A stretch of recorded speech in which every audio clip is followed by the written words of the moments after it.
Okay, welcome everybody. I am here with Marie Girard of IBM, and we're going to be talking in anticipation of OmnichannelX's first Omnichannel conference coming up next year.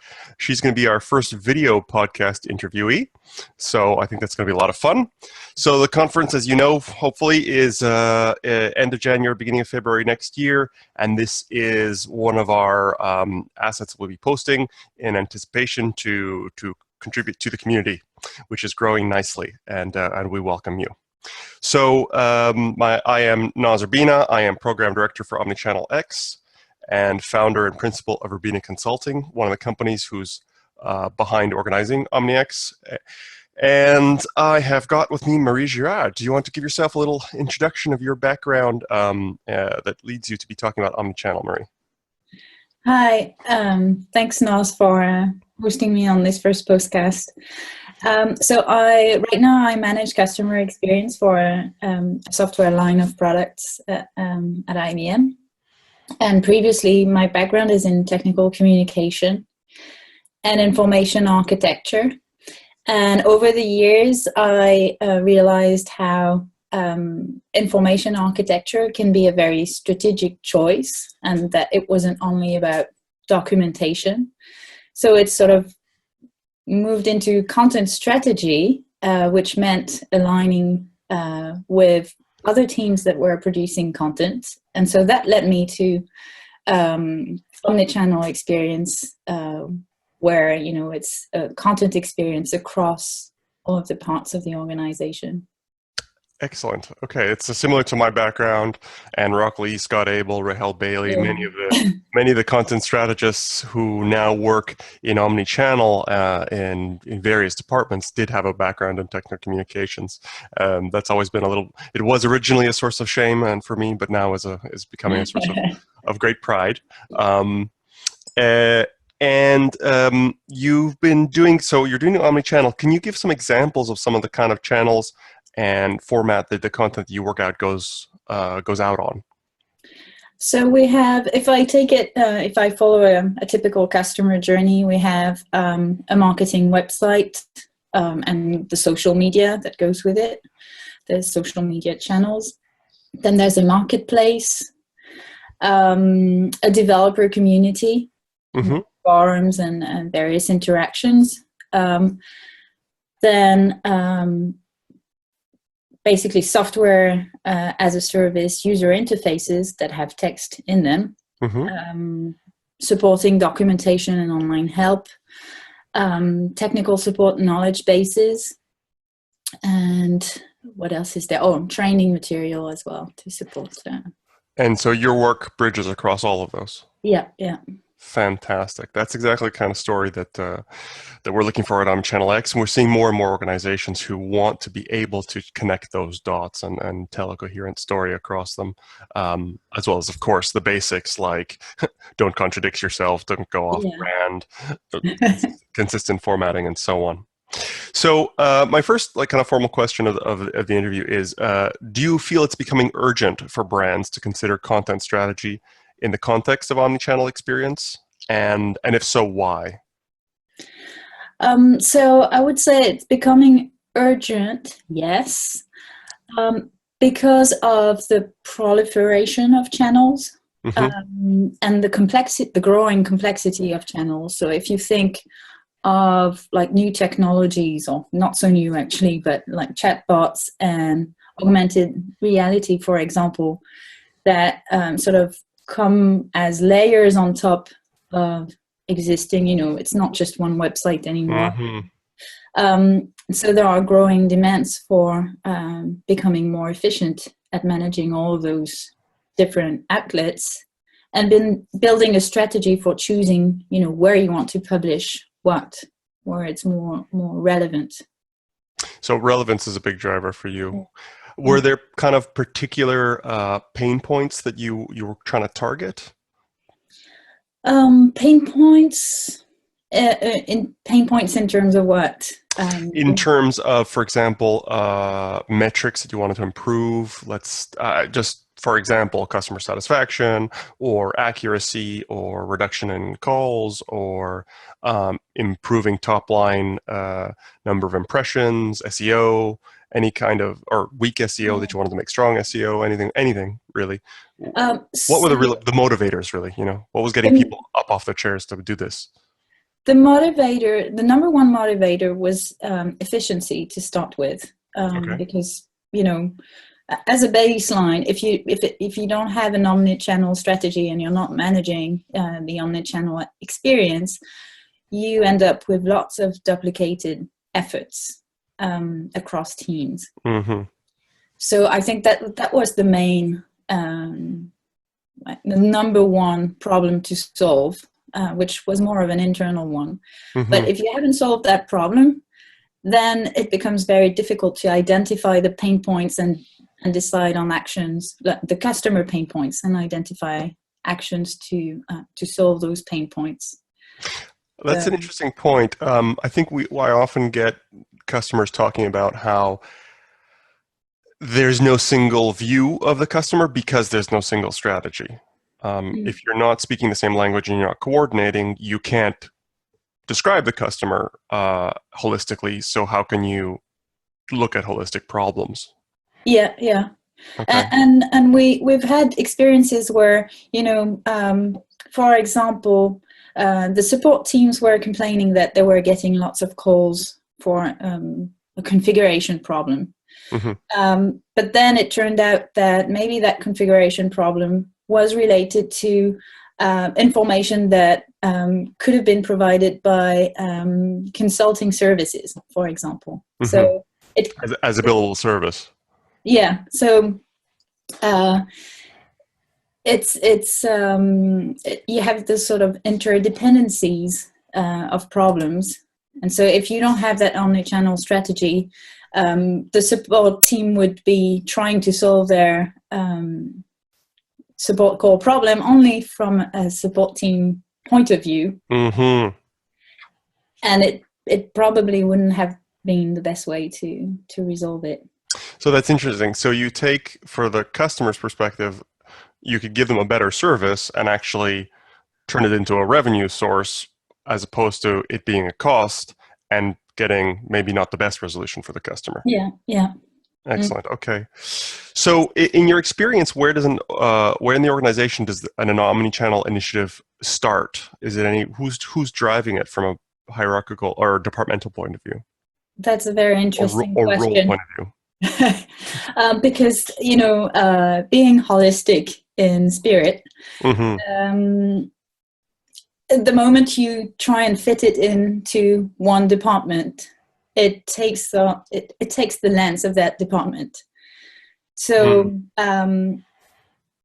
for example, if it lands in the marketing department, then it's the early phases of the journey that will get the more focus. And then the post-sales part of the journey will be overlooked. But if you take it from a post-sales perspective, then you're missing out on the marketing side. So it's I don't know, maybe it needs its own its own department. So you haven't seen one tendency one way or the other? Does it more often come from one? Or I see it more on the marketing side. Mm-hmm. So my hope is that it will eventually, it's fine if it's in marketing as long as it encompasses the whole experience and not just, what happens before purchase. Mm-hmm. Okay. Yeah. We feel that there's going to be more take up, for example, of the conference on the marketing side, although we, of course, are welcoming and are encouraging a very cross-disciplinary audience. We know that, we felt that chances are that there's a lot of marketers who are going to be driving these things. Yeah. But you find, for example, in social media strategies for technical support, they tend to sort of cross over with the marketing strategies more and more. So maybe, it's going to evolve in that direction quite easily. Yeah. Well, actually, that leads us very well into the next question, which was, do you think that the motivators for omnichannel will change as the market matures? It's probable, I was saying, you need that baseline of having an omnichannel strategy and bringing that alignment. So as more and more companies will have that baseline, I think the focus will grow on metrics and optimizing that experience rather than just making it a reality. Okay. Yes. Yeah. I think we're laying the groundwork. It's such a fundamental change. We don't have the pipes in place. We don't have the scaffolding, so it's hard to optimize on what we have now, which is almost in a way nothing. And so, how do you feel? What do you feel is the biggest challenge holding back organizations from delivering excellent omnichannel experiences?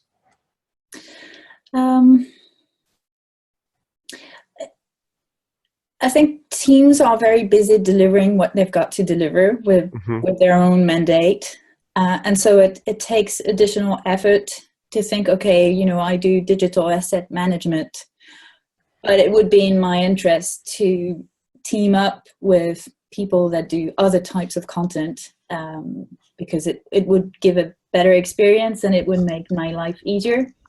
But right now I think there's, it's like that graphic with, there's a little cartoon where you see two guys trying to push a cart that has square wheels. And another guy comes with a round wheel and say, hey, look, I've invented this. And they're like, no, just don't bother us. We're busy.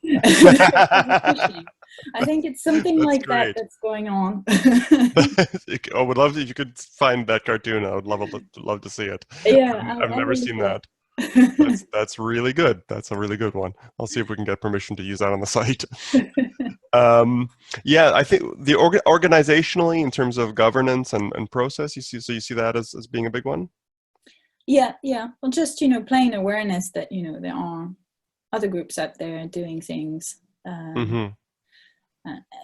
So because you need to hold back on delivery for a bit and look at the big picture. So I think that's the main problem, and a related problem is the management of metrics and data across across the enterprise. And I think that data strategy is very much related to. It's a similar problem. So if you want to have data analytics that make sense,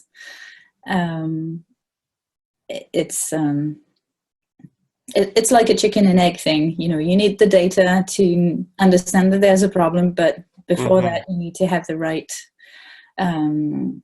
data strategy in place. Yes, those are very dangerous. Those chicken and egg kind of loops. What was just discussing with a very large enterprise services organization, how we often talk to clients and let's say we want to be innovative and cutting edge, want to lead the market, and have a really unique, differentiating, holistic customer experience. And then we present potential solutions, and they say, "Okay, well, we want to see somebody else who's done that first." And I'm going, yeah. Let's say that again slowly. Yeah. So the pull between we do want to innovate, we do want to be market leading, but we want someone to show us a template and prove that it all works first. There's just a lot of these loops that are difficult to get out. And what about bringing in organizational change? Yeah, I think to me that's the toughest challenge.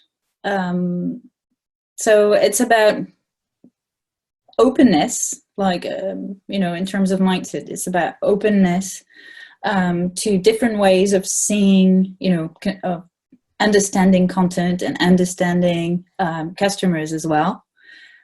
Because when you see a customer as a prospect, it's not the same when you see a customer as a user. And also, even though there's a lot of talk about collaboration and design thinking and so on, it's quite a stretch for people to really move out of their comfort zones and see the value of reaching out and being uncomfortable. Any tips or recommendations in that area? Technique to tackle that? To me, it's a change that needs to happen at various levels. So it's not always easy to manage it at all levels at the same time. But there's top level executive change, or not to mean that they should be moved somewhere else, but that they need to change their mindset,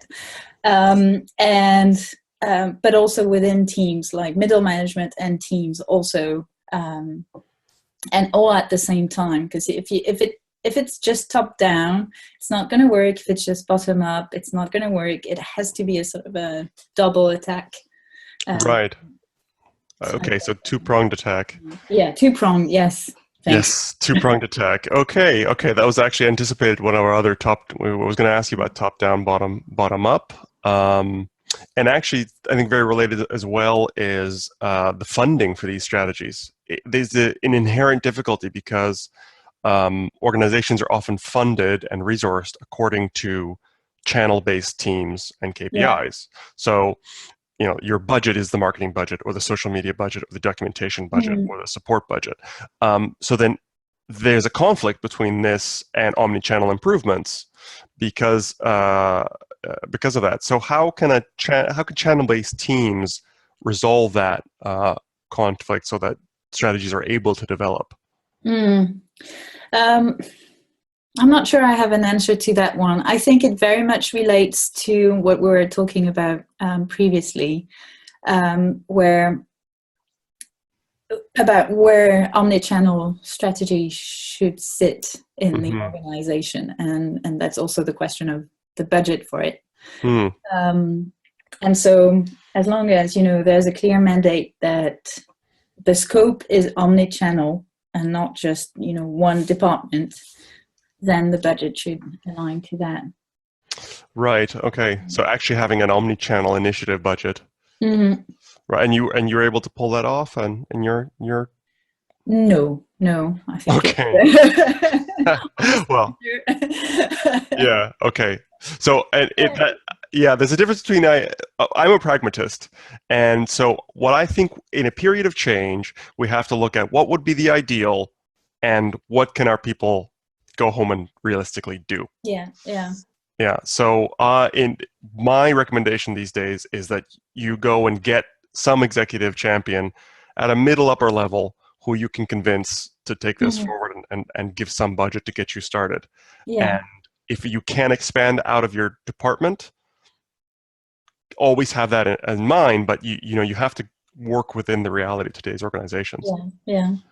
So that's reflected in your experience as well? Yeah, same thing. But I found that, when people see that they have an interest in sharing resources, they will happily help each other, and not go, oh, well, but you have the budget and I don't, and how can we manage this? So there's a human aspect to that as well. Good. Okay, that's good that you've seen it. I think that a lot of people are kind of a bit doom and gloom about interdepartmental collaboration, but I think our hands are being forced. I think that as we say, the time has come that we have to do this now. So, what skill sets do you recommend those trying to drive an omnichannel strategy develop first? I see two major skills. One is systems thinking, the ability to... Can you define that term, systems thinking? For the ability to see the not only the parts of something, but their relations, and how things interconnect. So in a way, big picture thinking. big picture thinking, but it's also it's not only that, because it can't be just big picture. It also has to go into the details. So it's Okay. seeing the relations and being able to zoom in and out, Of all the interdependencies and from connections. global to detail. Mm-hmm. So I think that's one major skill, and the other one is the strategic mindset. So being able to see, from one state of things where the whole system can go, and impulsing a direction for that. Mm-hmm. Okay, and you said there's another skill set? What would be the That, second that was the priority? second one. First one is systems thinking, and Oh, second right. one is strategic mindset. Oh, right. Okay, okay. Strategic It's mindset. it's a mindset more than a skill, but it means, being able to plan Mm-hmm. and identify actions. Mm-hmm. Yeah. I always like to say that in content strategy, the emphasis is on the strategy, not the content. Hmm. Yeah, So I'm with you there. I see that as uh, this is plugging into a larger business strategy, and we have to have yeah, our yeah. content strategy, Hmm. which is feeding in the way that it needs to. Hmm. Okay, great. So Big Bang or incremental change? How do you feel about the ability to roll out in parallel on various fronts versus um, and enterprise standards, or let's say wide standards, versus kind of making a small prototype in beachhead? Yeah. What do you think? Incremental, definitely. Okay. I don't expect a big bang and a standard to solve everything, um, because it's very complex. Mm, It's it can only change, very progressively, and you make a change somewhere and it has implications somewhere else, and it evolves like that. But I wouldn't expect like one magic solution to bring a big change. mm. Unfortunately, maybe. Yeah, The and I see more this debate a lot. I see a lot of people saying if it's not an executive or CEO down kind of thing, then nothing's going to happen. But at the same time, I've found that there's a knowledge gap, in the sense that the CEO may say a bunch of stuff, but there's only 2% of the company that understand the implications and can really do anything about Yeah. it at Hmm. that time. Yeah. So Okay. we go back to the two-pronged approach. Yes, yes, exactly. Okay. So a bit of neither. So incremental change with executive support. Yeah. Okay. Okay. I had just a couple fun questions at the end. Do you have any books or reading that you recommend for aspiring omnichannel strategists or aficionados? I would say, the for the systems thinking part, Mm-hmm. I would recommend The Fifth Discipline by Peter Senge, which Mm-hmm. is all about managing complexity and managing change in complex systems. Oh, great. Um, and the other book that which is quite recent, which is called Designing Connected Content, Mm-hmm. by Carrie and Mike Atherton, who will be at the conference. One of our I speakers, think it's yes. really interesting because it brings this sort of the structure aspect of things, for managing an omni-channel strategy. Okay, yes. The Designing Connected Content, Carrie Hain and Mike Atherton. Yes. So we're Mm. very pleased to have Mike. Yeah. I've known Mike going back many years, so we're delighted to have him signed up as one of our first speakers. And I'm glad that you mentioned that book. Okay. Okay, so we got a little bit of a fun one. This is like when you ask people on the spot to define the word irony. What what is your short definition of omnichannel? What does omnichannel actually mean? Omni-channel. Well, on all channels. um, just omni-channel as an adjective. Well, in our business context, so Yeah. what sets omnichannel apart from multi-channel or other types of initiatives? So we have terms like multi-channel, cross-channel, omni-channel, and channel agnostic. So where does omni-channel fit in? When you're talking about an omni-channel strategy or omni-channel experience, what does the omni-channel word add to the party? It's not a fun question. It's a tricky one. Yeah. I honestly, I'm not sure, what people mean by multi-channel and a channel agnostic or, whatever channel. They probably mean the same thing or very different things. So what I would say about omnichannel, if we pick that name, it would be that it's the management of all of the, we see channels as ways of interacting with customers. So that it's the management of all of the interaction points with customers. Probably only in the digital world, but who knows, that might also include physical means of interacting. So it's basically a global management of those interactions instead of dividing it by sort of a commercial type of interaction. Yes. Okay. Great.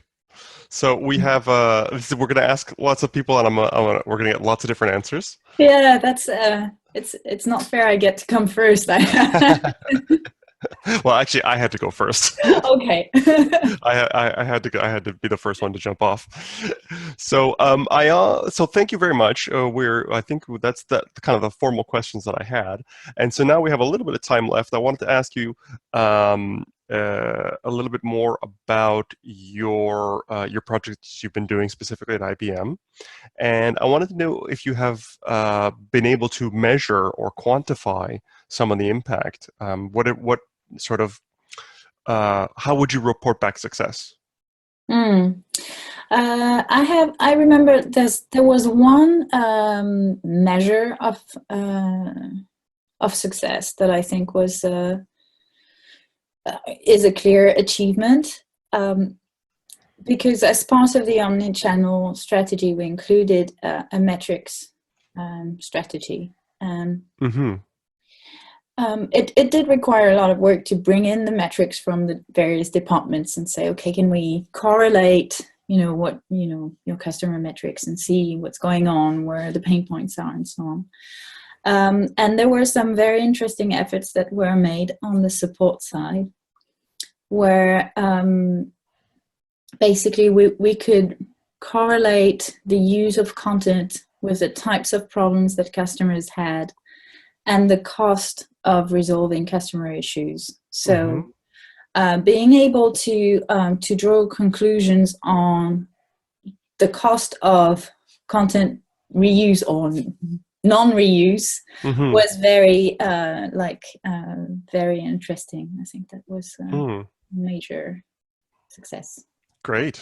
I think that's a lot of customers are asking for that. They want clients to be able to understand their pre-sales or post-sales. And I'm assuming that's true for you too. Yeah. So a lot of people can kind of think as support as a post-sales thing, but it's absolutely not, especially for a large complex purchase. You're going to have a lot of pre-sales queries. So you have call centers and chat as something that's relevant throughout the customer lifecycle. Yeah. So you've been able to actually make connections between improvements in content presentation and the strategy with your ability to resolve those customer problems? I don't think we went that far. I think we were able to identify the pain points and the areas that needed improvement, but we still need to sort of have this run through time and measure the impact. Okay. So I think that the achievement was reaching the baseline where we can actually measure and optimize. Okay, all right. So now you have the ability to measure and optimize, whereas before you did not. Okay, that's again, we're laying the groundwork here, and I think it's reassuring for a lot of companies that a company, even as far ahead of the field as IBM, is still in that position, and also helps me when I say no one has done it all yet. There is no perfect example you can look to and just replicate. Yeah, and I think you have.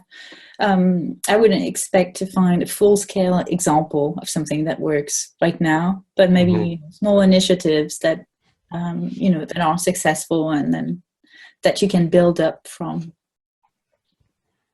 Brilliant. Okay, so I think that's about it for now. I really hope that we'll get to see each other in person at the conference. Yeah. I want to thank you again Thank you. for talking to me today and sharing your experience with our audience.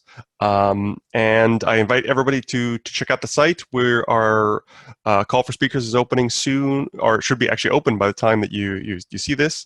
And hopefully registrations will be open as well. And come back for more. Tell your friends. Thank you very much. Bye, Thank you, everybody. guys. Cheers. Bye.